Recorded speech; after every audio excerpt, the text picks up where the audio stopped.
Masama ang loob ni Placido Piniente habang naglalakad sa eskulta patungo sa Universidad ng Santo Tomas. 2 beses na siyang sumulat sa kanyang ina upang huminto sa pag-aaral para magtrabaho, ngunit hindi siya pinayagan.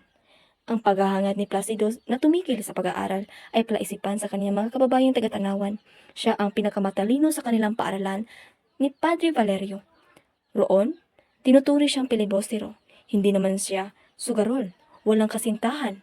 Pinawawalang halaga ang mga aral ng tandang basyong makunat at mayaman. Nakasabay ni Placido si Juanito Palaez sa pagtawid sa tulay ng Espanya. Nagaliw ka bang mabuti, penitente? Ganun, ganun. Ikaw?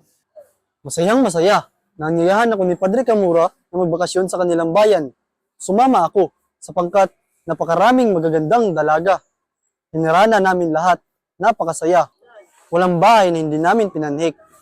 Nakakilala kami ng isang mangmang. Katipan yata ni Basilio. Napakaulol ni Basilio. Aanhin kaya niya ang dalagang walang alam sa wikang Kastila.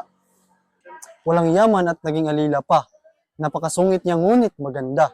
Isang gabi, hinambalos ni Padre Camura ang dalawang nanghaharana sa kanya. Mabuti na lang hindi sila napatay. Masungit pa rin siya.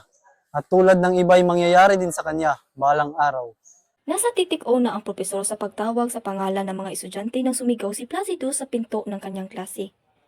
Aalis na sana siya dahil natawag na ang kanyang pangalan, ngunit naisip niyang malapit na ang kanilang pagsusulit at hindi man lang siya natanong o napansin ng kanilang propesor. Inisip niyang ito na ang pagkakataong siya ay makilala.